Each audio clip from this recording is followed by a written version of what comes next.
The chipped formica of the desk felt cold under my forearms. I was already logging the time.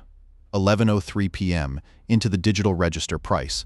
The day supervisor had just walked me through the system, mostly pointing and grunting. He smelled like stale coffee and something vaguely metallic, like he'd been working with old machinery. He hadn't offered much in the way of explanation, just a key ring heavy enough to anchor a small boat and a curt. Just follow the procedures. I needed this job, needed the insurance, needed to stop seeing the collection agency's number flash on my phone every other day. Lena's appointments, the new medication, it wasn't stopping, and the eviction notice wasn't getting any less real. The archive itself was substantial. Not grand, not impressive, just relentlessly there. Built in the 1960s, I guessed, all concrete and low ceilings. The main room was a vast grid of metal shelving, stretching back into shadow, rows and rows of file boxes, the kind that haven't been touched in decades. The air smelled like dust and old paper and something else, something faintly sweet and chemical like varnish. The fluorescent lights hummed, a constant low thrum that vibrated in your teeth after a while. There were offices lining one wall, all identical, and a smaller, restricted area at the far end cordoned off with a chain-link fence. The security cameras were everywhere, swiveling slowly, watching. I'd counted 7 just from the desk. The building was silent, utterly silent except for the hum and the occasional creak of the old structure settling. Price had pointed to a laminated sheet mounted next to the security monitor, a standard-issue beige thing with a peeling corner. Read those, they're specific. That was all he said. He hadn't looked at me when he said it, just adjusted his belt and headed for the door. I swiveled in the chair and read. 1. If you feel vibrations in the floor with no identifiable equipment source, stop what you are doing and move to the designated holding area. Wait until it stops. Vibrations? What kind of place had vibrations? Maybe it was just the trucks on Elm Street. The building wasn't exactly soundproof.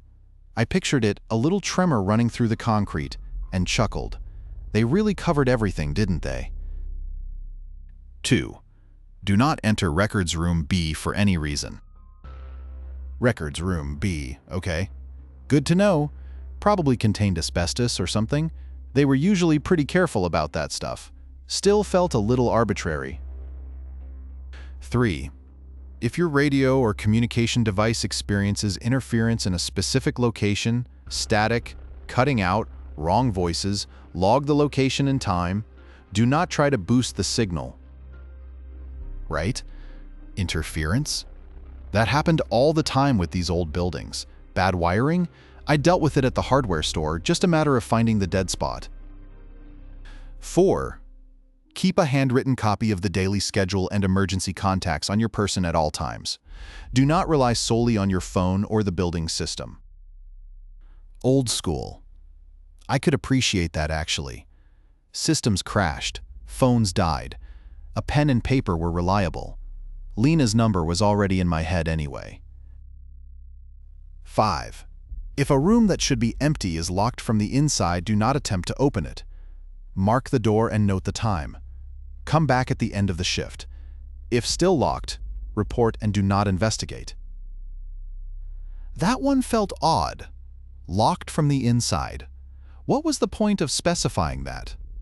Anyone locking a room from the inside wasn't exactly trying to hide anything, were they? Probably just some old policy left over from when they worried about employees stealing paper clips. 6. Do not access personnel file 47B without authorization from UVA in Human Resources. Okay, now that was just weirdly specific. Personnel file 47B, who was so important or so problematic that they needed a dedicated rule. Probably some former employee with a grudge.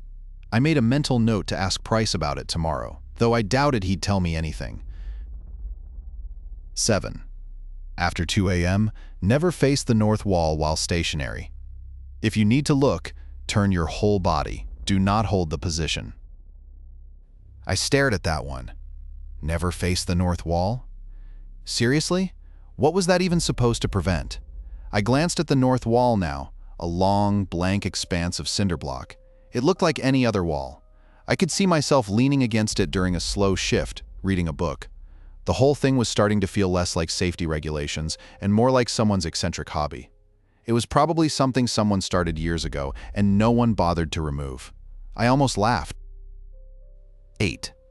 Do not look up in the atrium unless there is a specific work reason to do so. If you do look up, complete the task and look away. The atrium, right? The small, glass-covered space above the main entrance. I hadn't really looked up there yet, just noticed the skylights. I pictured myself needing to check a light bulb, quickly glancing up, then immediately looking back down. The absurdity of it all was almost comforting. A little bit of strangeness in a long, quiet night. I finished reading, folded the rules back up in my mind, and returned to the log. 11:07 p.m., nothing to report. The hum of the lights seemed louder now.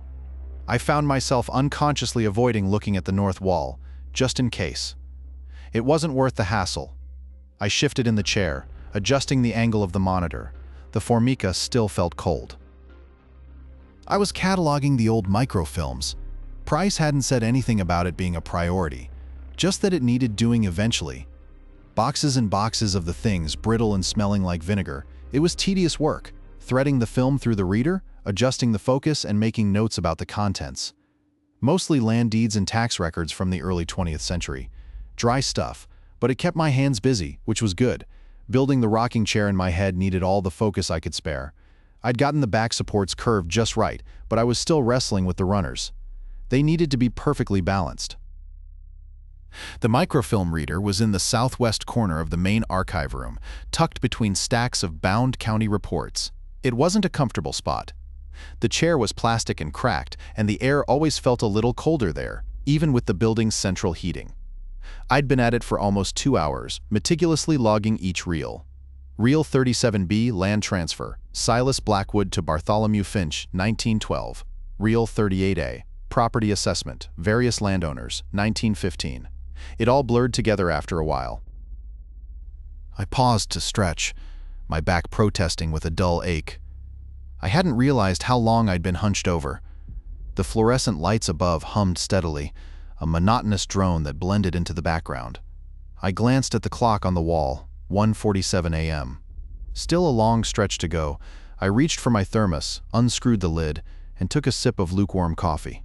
It tasted faintly metallic, probably from the thermos itself. I needed to clean it. That's when I felt it. A subtle vibration under my feet. At first I thought it was just a truck passing on the street outside, but the building was set back from the road, and the vibrations were different.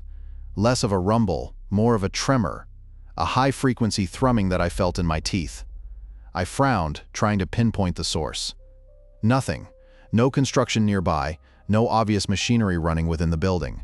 Just the hum of the lights and the low whir of the ventilation system. I dismissed it as probably the heating system kicking into high gear. The building was old, the pipes were probably rattling. It was a logical explanation. I went back to the microfilm, trying to refocus on the tiny images on the screen. But the vibration persisted, growing subtly stronger. It wasn't a sound, exactly, but a physical sensation, like standing on a large speaker. Then I remembered a fragment of the rules, surfacing from somewhere in the back of my mind. If you feel vibrations, no identifiable source holding area. It wasn't a precise memory, more of a feeling, a sense of urgency. Stop what you're doing, move. I didn't even question it. I quickly saved the last entry in my log, shut down the microfilm reader, and stood up. My legs felt slightly unsteady.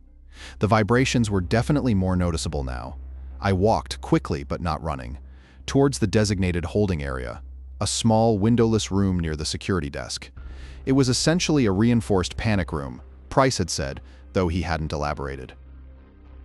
I entered the room and closed the heavy steel door behind me. The vibrations were still there, but noticeably muffled. I leaned against the cold metal of the door, listening. The thrumming continued, a low, insistent pulse. I glanced at my watch. 1:52 a.m. I counted the seconds, one by one. 10, 11, 12. The vibration steadily diminished, fading into silence. 15, 16, 17, until finally there was nothing. I stood there for another minute, listening intently. Nothing. I opened the door and stepped back into the main archive room. Everything was exactly as I had left it. The microfilm reader hummed quietly. The stacks of bound reports stood silent and imposing. The lights flickered slightly, but the vibration was gone. I checked my watch again, 1:55 a.m. Only 3 minutes had passed. I didn't bother logging it. What would I even write? Felt a vibration, went to the holding area. Vibration stopped. It felt pointless. I returned to the microfilm reader, but I couldn't shake the feeling of being watched. I kept glancing towards the north wall, just in case. I adjusted the focus on the reader, but the images swam before my eyes. I needed a break. I needed to walk the perimeter again, and I needed to remember to ask Price if old buildings were prone to phantom vibrations. It was probably just that. Probably. I needed to finish cataloging the box of city ordinances from 1932. It was tedious work. Each document was brittle and yellowed. The ink faded in places. The box was heavy too, and the cardboard was starting to give way at the seams. I should have asked Price for a sturdier one, but Price wasn't exactly overflowing with helpfulness. He'd given me the rules, pointed vaguely towards the coffee machine, and then disappeared into his office, muttering something about historical preservation and the sanctity of the record. The ordinances themselves were surprisingly mundane. Regulations regarding street lighting, noise complaints, the proper disposal of garbage. Occasionally something odd would surface, a prohibition on fortune-telling within city limits, a detailed code governing the keeping of pigeons. I made a note of the pigeon ordinance, thinking maybe Selma, my wife, would find it amusing. She'd always liked birds, even the ones that left their mess on the fire escape. I was sorting through a stack of permits for outdoor advertising when I noticed the smell. It was faint at first, a sort of damp, earthy odor, like potting soil that's been left too long in a dark basement. I initially dismissed it as just the general smell of old paper and dust. The archive building was ancient, built in 1902, and it had that distinctive musty scent. But it got stronger. It wasn't just dust, it was organic, like something was decaying. The smell seemed to be coming from the east wing, specifically from the end of the hallway, near room 307. I glanced at the directory posted near the entrance. Room 307, restricted access, personnel only. Below that, in smaller print, a handwritten note, "Do not enter." I frowned.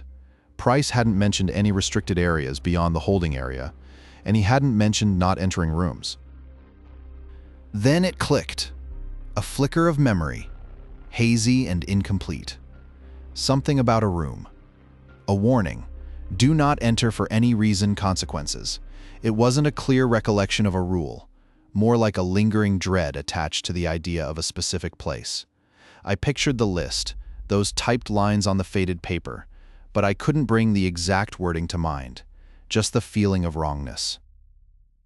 I told myself it was probably nothing, just an administrative office, maybe a storage room. Price was probably just being overly cautious. I needed to finish cataloging these ordinances. My shift was almost half over, and I was already behind schedule. I needed to get this done so I could get home to Selma. She was having a particularly bad day, the MS flaring up, and I'd promised to finish the rocking chair. She'd been looking forward to it. But the smell, it was getting stronger. And now I could hear something else. A faint scratching sound coming from behind the door of room 307. It was a dry, insistent scraping, like nails on wood. I tried to rationalize it. Maybe a mouse? The building was old. Mice were inevitable. But it didn't sound like a mouse. It was too deliberate, too rhythmic. I remembered the feeling again, stronger this time. That chilling apprehension linked to the room, the incomplete rule fragment, consequences. I knew logically that I should just ignore it, finish the ordinances, report the smell to Price in the morning, but I couldn't shake the image of Selma, her face pale with pain, the rocking chair unfinished in the corner of our tiny living room. I needed to get home. And that's when I realized I needed something from the supply closet. It was just past room 307, a roll of archival tape. The cardboard box was about to fall apart, and I didn't want to risk damaging the documents. I could grab the tape quickly and then get back to work. It would take less than a minute. I walked towards the east wing, my steps hesitant. The smell was overpowering now, thick and cloying. The scratching sound continued, unwavering. I told myself it was just a mouse. I told myself I was being ridiculous. But as I reached the doorway to room 307, I stopped. I could see a sliver of darkness beneath the door, and the scratching, it had stopped. I reached for the archival tape in the supply closet, grabbed a roll, and hurried back to my station. But as I sat down, I realized I'd forgotten something. The last ordinance in the box. The one I'd been about to catalog before the smell started.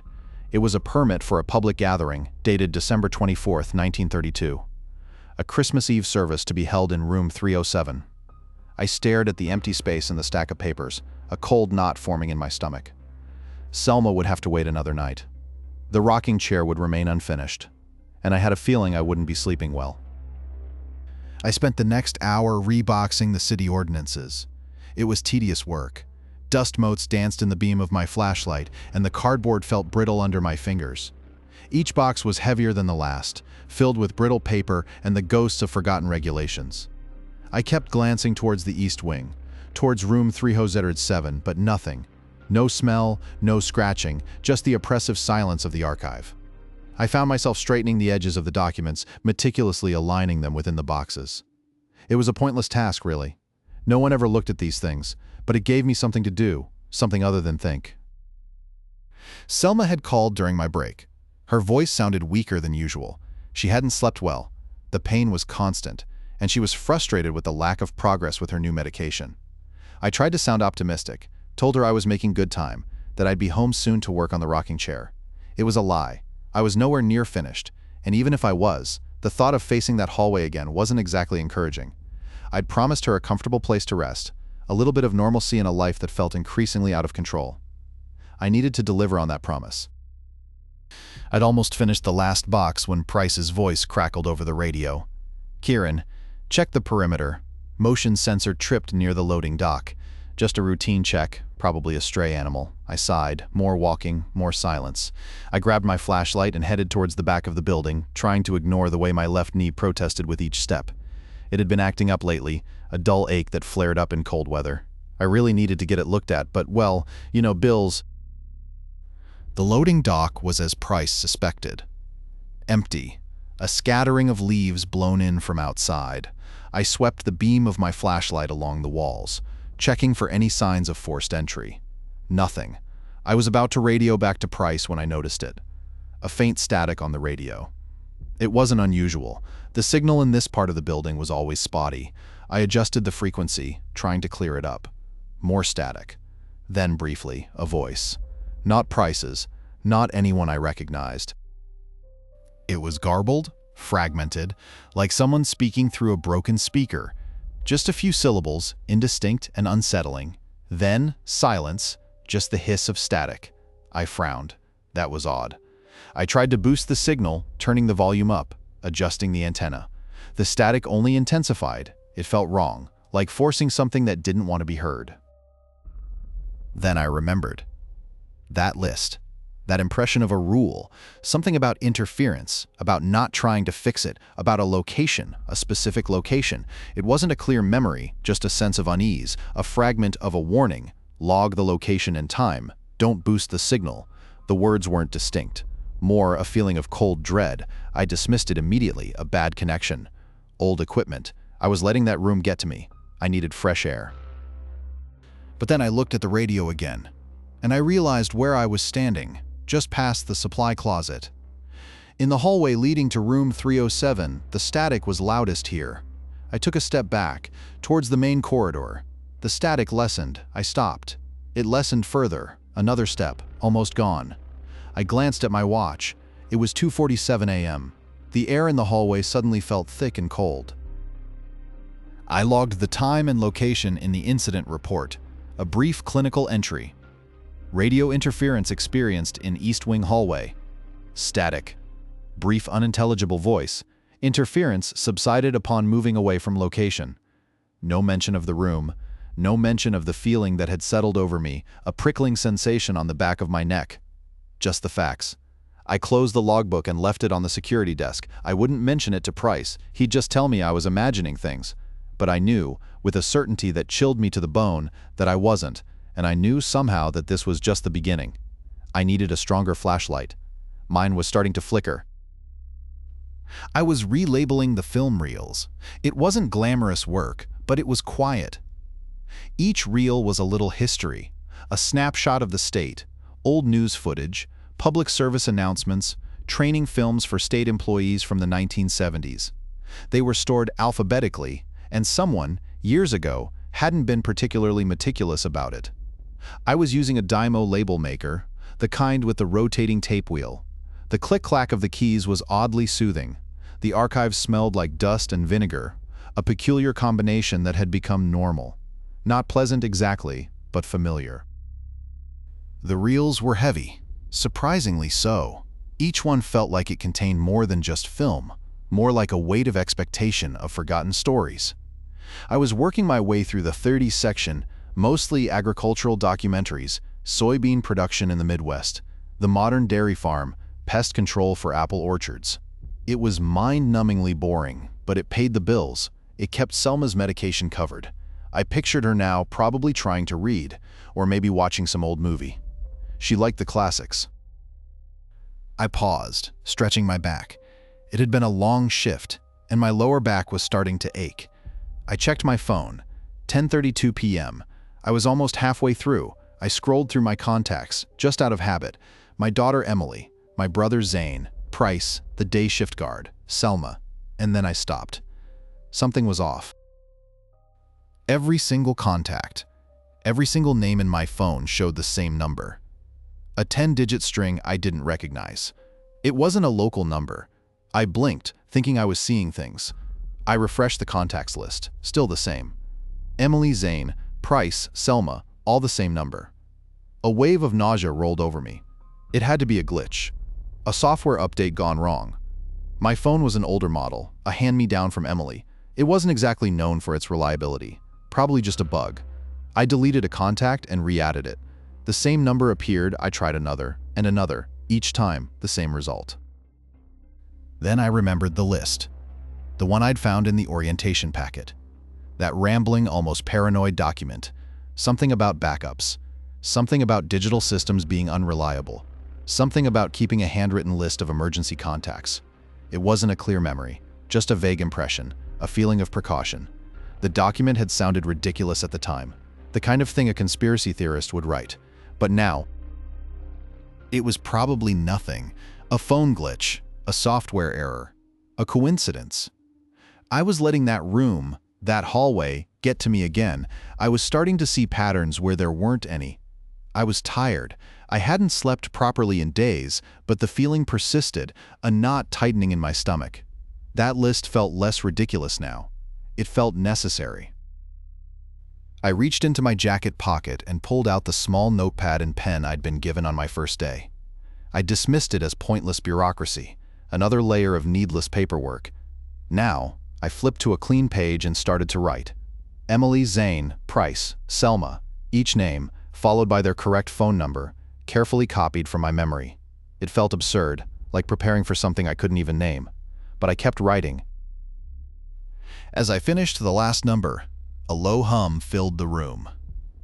It wasn't loud, more a vibration I felt in my teeth. It reminded me of the feeling from the first night, that high-frequency resonance that made my skin crawl. The lights flickered, momentarily dimming before returning to their usual fluorescent glow. The hum intensified slightly. I glanced towards room 307. The air around the door seemed to shimmer. I closed the notepad, my hand trembling slightly. I didn't want to look at that room. I didn't want to acknowledge what I was feeling, but I couldn't ignore the vibration, or the lights, or the fact that my phone was still displaying the same wrong number for every single contact. I tucked the notepad into my shirt pocket, close to my skin. It felt safe somehow, a small piece of reality in a world that was rapidly becoming distorted. I grabbed my flashlight and walked towards the security desk. I needed to call Price. I needed to tell him something was wrong. But I didn't call him on my phone. I used the landline. The connection was clear. Price answered on the second ring, and when I asked him if he could hear me, his voice sounded distant. Faint. Like it was coming from the other side of a long tunnel. He said, "Kieran? Is that you? I'm having trouble hearing you." The connection is terrible. He gave me his correct number, and I wrote it down on the notepad right under Selma's. I would need a new pen. This one was running out of ink. I was cataloging the microfiche records. It wasn't glamorous, but it was methodical. Each reel a tiny window into the past, each image a faded echo of lives lived. The archive held everything: property deeds, birth certificates, old tax records. Mostly it was dull, but occasionally you'd stumble across something interesting.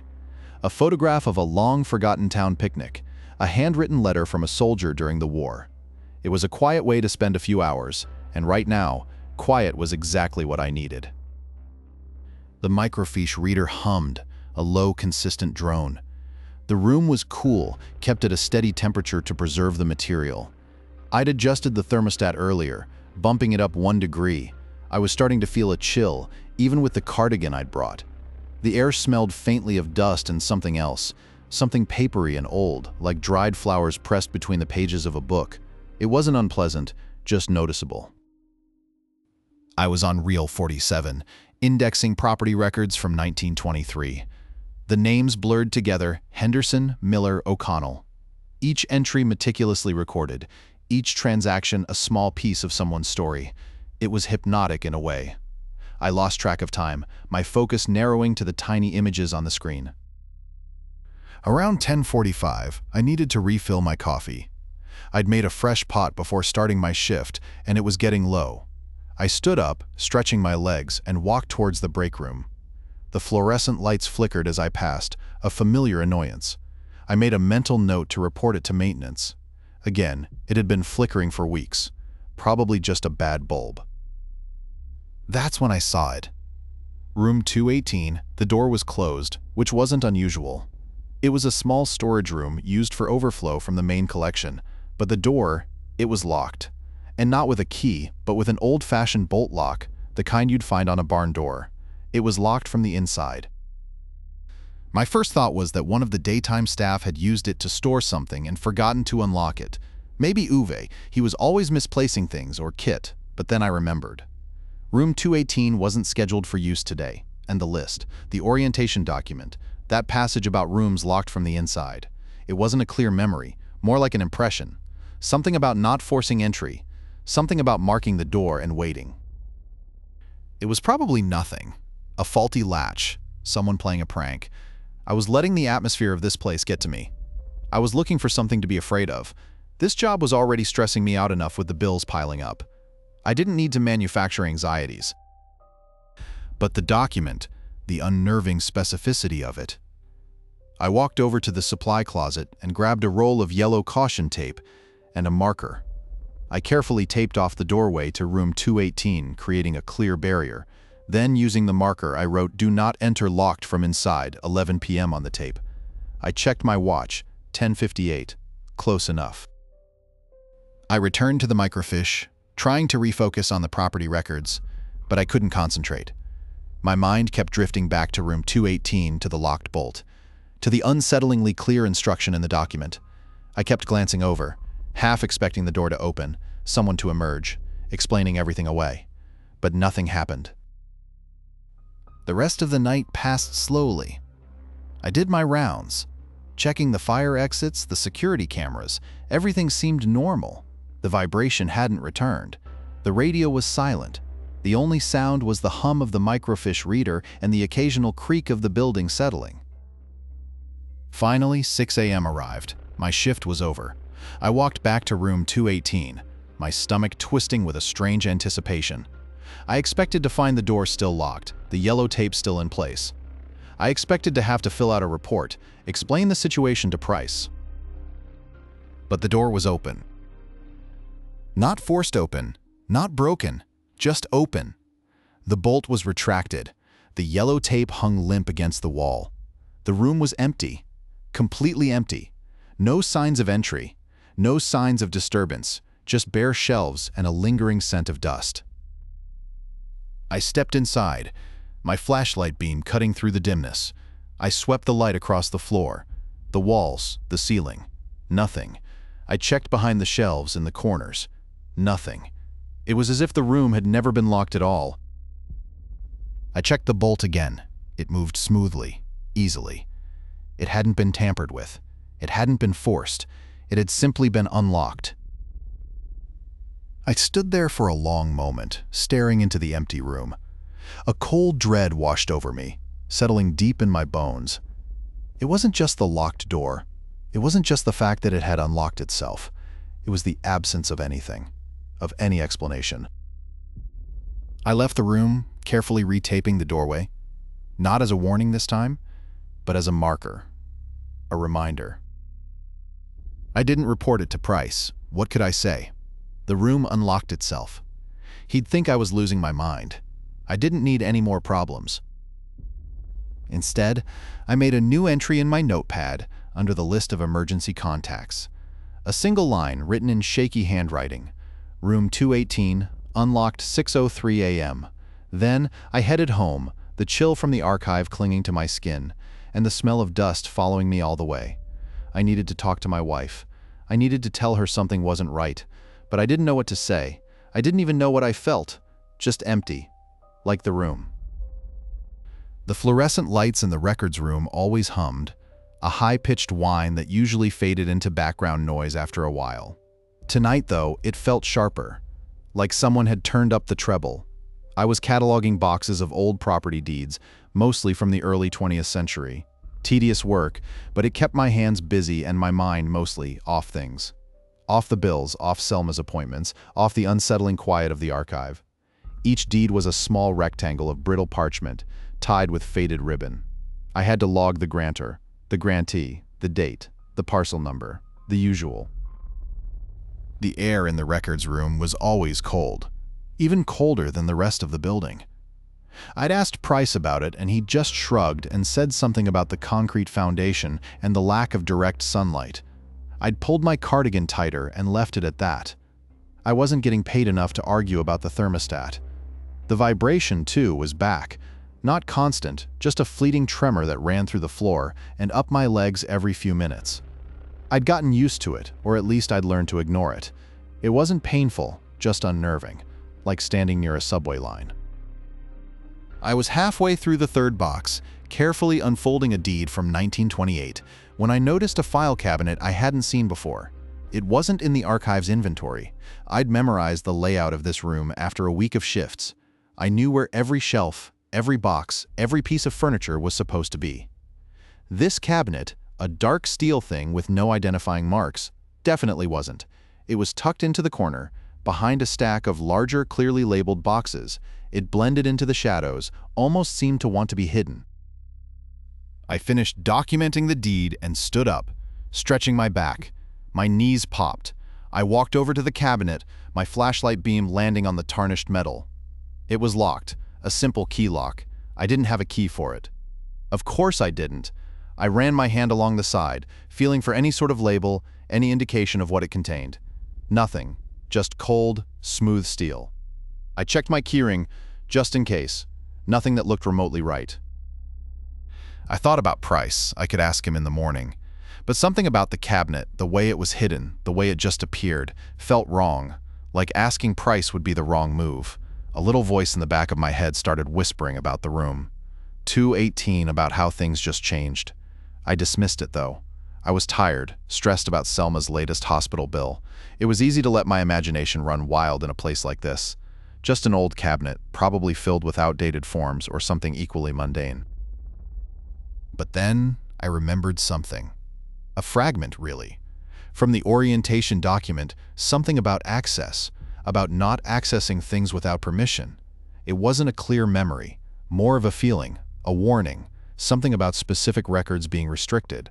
I couldn't recall the exact wording. I hadn't paid enough attention when reading it. I'd been more focused on the part about the analog backups, about keeping a handwritten list. But the feeling was strong, a pressure in my chest. Don't look. I turned away from the cabinet, intending to go back to the property deeds, to pretend I hadn't even seen it. But my hand, almost of its own accord, reached into my pocket and pulled out the small set of lockpicks I'd kept from my woodworking days. Old habit. A little bit of security, even when I wasn't building anything. I hadn't touched them in months. I told myself it was just curiosity, just a quick peek. I could open it, see what was inside, and then relock it, no harm done. I rationalized it as a way to alleviate the anxiety, to prove to myself it was nothing important, a harmless distraction. But even as I told myself this, My fingers were already working on the lock. The tiny tools felt awkward in my hands, unused. The tumblers clicked. 1, 2, 3. The lock sprang open with a soft snick. I hesitated for a moment, my hand hovering over the handle. A wave of nausea washed over me. I forced myself to breathe, to steady my hand. I pulled the drawer open.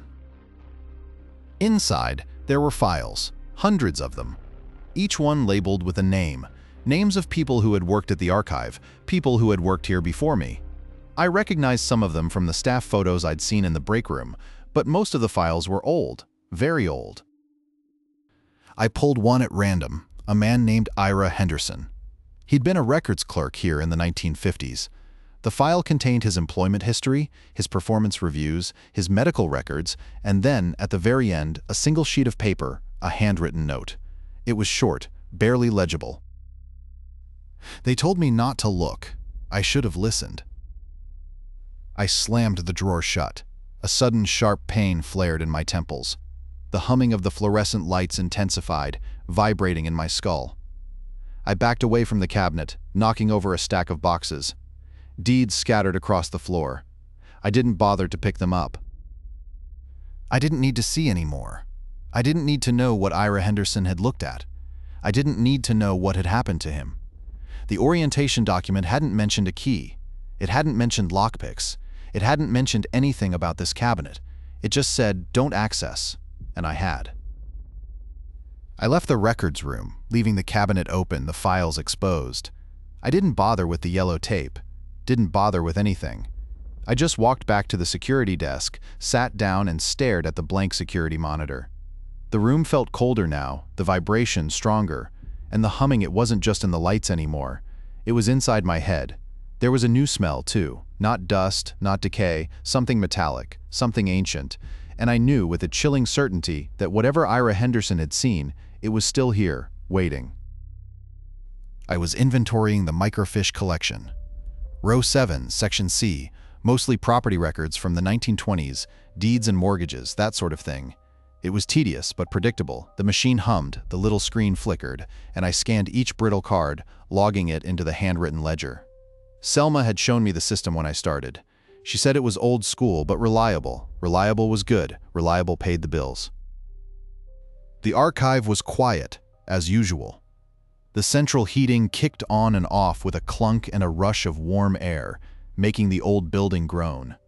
It smelled like dust and paper, and something faintly floral, like potpourri someone had forgotten about decades ago. It wasn't unpleasant, just old. I'd gotten used to it. The vibration was still there, a constant thrumming in the floor and under my feet, but it had become background noise, like the hum of the refrigerator at home. You tune it out. I had a knot in my lower back, though. Been sitting for too long.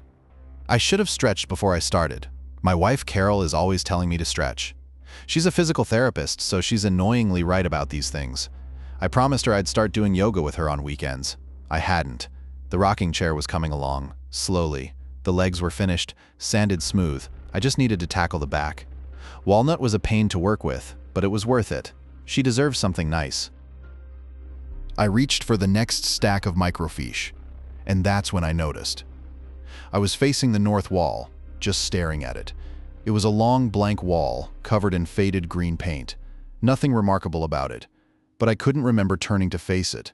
I distinctly recalled looking down at the ledger, then reaching for the next stack. My body hadn't registered the shift in direction. It was unsettling, but I wrote it off to being tired. A trick of the light, a lapse in attention. I'd been staring at tiny images for the last 2 hours. My brain was probably just filling in the gaps. The feeling faded quickly. I returned to the microfiche, but the image on the screen blurred. I blinked, adjusted the focus, and tried again. Still blurred. I glanced at the machine. The bulb was fine. Then I felt it again, the vibration stronger this time, and a prickling sensation on the back of my neck. And a pull, a subtle urging to look back at the wall. I shook my head. It was ridiculous. I was letting my imagination get the best of me. All this talk about the locked cabinet and Ira Henderson was getting to me. I needed to focus. I needed to finish this inventory. I needed to get home to Carol. I forced myself to look back at the microfiche, to concentrate on the details of the property record. but the urge persisted, growing stronger with each passing second. Then I remembered something from the orientation. Something I hadn't paid much attention to at the time. Something about not facing certain directions for too long. Not staring. It wasn't a direct instruction, more of a caution. A vague warning. Something about becoming visible. I couldn't recall the exact phrasing. It had been buried in pages of procedural guidelines. But the gist of it was there. Don't stay still, facing something. I glanced up again. The north wall. I hadn't moved. I'd been staring at it for what felt like a minute, maybe longer. It wasn't a conscious decision. My gaze had simply locked on. The prickling on my neck intensified. I felt a wave of nausea, similar to what I'd experienced with the cabinet, only this felt different, more urgent. I needed to check the loading dock. It was part of my rounds. I was supposed to do a sweep every 2 hours. I was overdue. I could justify it. Security protocol. But the loading dock was at the west end of the building. To get there, I would have to turn my back to the north wall. I hesitated. It felt wrong, like breaking a rule even though I couldn't articulate exactly what the rule was. But the loading dock? There was a faulty sensor there. It had been triggering false alarms on the digital system. I'd reported it, but maintenance hadn't gotten around to fixing it yet. If it triggered another alarm, Price, the day shift supervisor, would be on my case. And Price was not a man you wanted on your case. He was a stickler for rules, and he had a knack for making your life miserable. I needed to check that sensor. I forced myself to turn my entire body, pivoting on my feet, keeping my gaze fixed on the hallway leading to the West Wing. It felt awkward, unnatural, like I was defying some unseen force. As I walked, I could still feel the pull, the urge to look back at the wall. I resisted, focusing on the chipped paint and the flickering fluorescent lights. The loading dock was quiet. The sensor was blinking red, as expected. I reset it, logged the incident in the handwritten logbook. The digital system was still unreliable, thanks to that analog backup rule, and started to head back to the microfiche room. As I passed the personnel records room, I noticed something. The door to room 218, the one that had been locked from the inside, was open, wide open, and the bolt lock was gone. I stopped dead in my tracks. I hadn't touched that lock. I hadn't even been near that room since I'd secured it. It was just open and empty. The vibration felt like it was coming from inside now, a low, insistent hum. I swallowed, my mouth suddenly dry. I had a very bad feeling, and I knew with a growing dread that checking the loading dock hadn't been the important thing to do. I'd prioritized Price over something else, something I couldn't name, something I should have faced. I stood in the periodical storage room, pulling bound volumes of the State Gazette from the top shelves. It was tedious work, but necessary. A request from Selma in records. Something about land deeds from 1938. I stacked the volumes on a rolling cart, trying to keep the weight balanced. The air in here was thick with dust and the scent of aging paper. It always made my sinuses itch. I'd been meaning to ask Price about getting a better filtration system, but I doubted it would be a priority. The building was quiet, predictably. The low hum of the ventilation system was the only consistent sound. It was a different kind of quiet than at home. Though at home, quiet meant Carol asleep on the couch, the TV muted. Here, it felt contained, like the silence was being actively maintained, not simply existing. I tried to shake off the thought. I needed to focus on getting these newspapers cataloged. Each volume had to be individually logged, cross-referenced, and returned to its designated spot. It was mind-numbing, but it paid the bills. I reached for another volume, stretching to reach the highest shelf. That's when I heard it. A scraping sound above me. Not loud, but distinct, like something dragging across metal. It wasn't the ventilation. That was a consistent drone. This was different. It made the hairs on my arms stand on end. I paused, holding the volume halfway up, listening intently. It came again, a short, metallic rasp, followed by a faint echo. It sounded like it was coming from the ceiling, directly above me. The storage room had a high vaulted ceiling with exposed ductwork and a network of catwalks used for maintenance. I hadn't been up there since my initial walkthrough with Ira. He'd warned me against it, said it wasn't structurally sound in places, and definitely not for unauthorized personnel. Honestly, it was probably just a rat. Or a bird. This building was old. There were bound to be critters getting into the rafters. It was just my imagination running wild, fueled by too much coffee and the general creepiness of this place. I was letting Ira's stories about the Henderson case get to me again. I was projecting. I needed a vacation. I really needed a vacation. I started to lift my head, just to get a better look. To confirm it was nothing, to prove to myself it was just a rat. But then I remembered that fragment from the document, something about looking up, not looking up unnecessarily, a vague warning about drawing attention, about being observed. I didn't remember the specifics, but the feeling was strong, an instinctive pull to not. I forced myself to stay focused on the shelf, to retrieve the next volume. My neck ached from keeping my head down. It felt unnatural. I was practically hunching over, but I couldn't bring myself to look up. The scraping sound came again, louder this time, and then a new sound, a soft, rhythmic thumping, like something shifting its weight. My fingers fumbled with the volume, knocking another one slightly askew. It teetered on the edge of the shelf, threatening to fall. I reached out to steady it instinctively, and that's when I felt it. The vibration, not the subtle hum I'd become accustomed to, the one that seemed to permeate the entire building, but a sharp, localized tremor. It ran up my arm, making my teeth ache. It was strongest in my left hand, the one closest to the ceiling. I dropped the volume I was holding. It landed on the floor with a dull thud, scattering dust motes in the air. I didn't even register the sound. I was too focused on the vibration, on the feeling that something was aware of me, not in a threatening way exactly, but present, watching, and the scraping sound continued, relentless. I had to finish cataloging these newspapers. Selma was expecting them by the end of my shift. I needed to get this done quickly and efficiently, but I also needed to know what was making that noise. I glanced sideways towards the door. Maybe I could call Price, tell him there was a possible maintenance issue, but Price would just tell me to check it myself.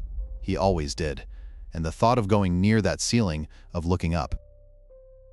I took a deep breath, trying to calm my racing pulse. It was just a building, an old, dusty building with a few creaky pipes and a possible rodent problem. Nothing more. I grabbed the fallen volume, ignoring the tremor that still lingered in my hand. I needed to get back to work. I needed to prove to myself that I wasn't losing it. I reached for the next volume, stretching again, and as I did, I noticed something out of the corner of my eye, a flicker of movement. Not above me, but across the room, near the entrance. Someone had left a maintenance cart blocking the doorway. It hadn't been there before. It wasn't a big deal, just an inconvenience. But it felt wrong, deliberate, like it was meant to obstruct my view, or delay me, and the scraping sound finally had stopped. The silence felt heavier now, more watchful. I carefully placed the volume on the cart, the vibration now a dull throb in my wrist. I had a feeling I wasn't alone in that room, and that the next sound wouldn't be coming from above. The walk to my car felt longer than usual, even though it couldn't have been. The parking lot was empty, just like always. I double-checked the locks on the archive doors as I left, a habit I'd picked up during my last few shifts. Though it wasn't strictly part of the protocol, Price would probably roll his eyes if he knew. He'd say I was wasting time, but it felt necessary. The drive home was quiet. I turned off the radio. Static had become irritating even outside the building. It wasn't that I expected to hear anything specific, just that the silence felt cleaner, safer maybe. I kept my eyes on the road, and my hands gripped the steering wheel a little tighter than they needed to. I'd noticed I did that more now, just a firmer grip. When I got home, Lena was already asleep. The TV was on muted, casting a pale blue light across the living room. I moved slowly, trying not to wake her. The house felt small, even smaller than before.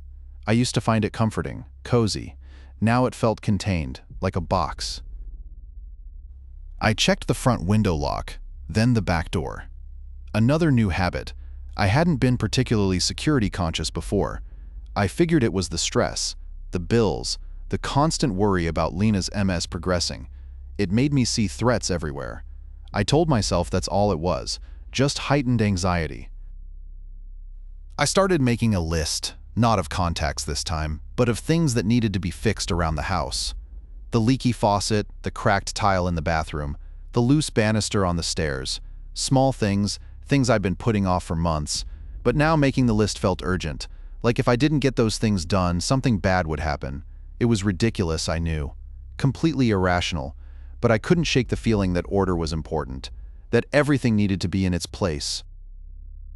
I'd almost finished the list when I realized I hadn't checked the attic access panel in the hallway. It was a small, square door set into the ceiling. We rarely used the attic. It was mostly just storage for old boxes and holiday decorations, but I remembered suddenly how easily it could be opened from above. From somewhere unseen. I stood there for a moment staring at the panel. It was probably just my imagination, running wild. But I climbed onto a chair and pulled down the string. The panel swung open with a groan. Empty. Just dust and darkness. I closed it and locked it with a small latch I hadn't known was there. I hadn't even remembered seeing that latch before. The next morning, I went to Uwe's woodworking shop. I hadn't touched my tools in over a week. I needed to work on the rocking chair for Lena. It was a distraction, a way to feel productive. Uwe asked me how the job at the archive was going. I told him it was fine, quiet, boring.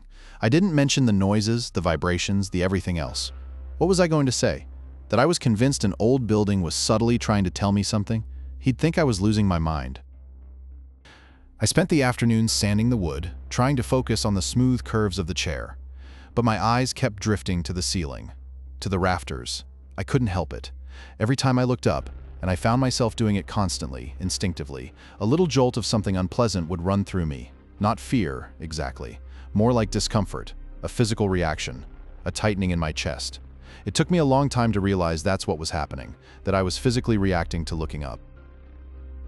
I tried to ignore it, to tell myself it was just a coincidence, that I was tired, that I needed a break, but it didn't work.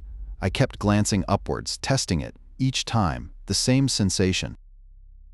Now, months later, I still find myself adjusting my gaze when I enter a room. I don't consciously think about it. It's just automatic. If I'm standing near a window, I'll subtly lower my chin. If I'm in a room with a high ceiling, I'll focus on something at eye level. It's a small thing, insignificant really. No one else would notice, but I do, and I always will. Today, I was in the hardware store, picking up screws for a small repair. I walked past the paint section, and for a moment, I paused. I hadn't realized the ladders were there, leaning against the wall, reaching almost to the ceiling. I felt that familiar tightening, the small internal flinch, and without thinking, I turned my head slightly, lowering my gaze to the paint cans on the shelves. I spent an extra 5 minutes comparing shades of beige, even though I already knew what color I wanted. It wasn't a conscious decision, it just happened, and I knew, with a cold certainty, that someone else would be taking that job at the archive soon. Someone else who wouldn't know what to listen for.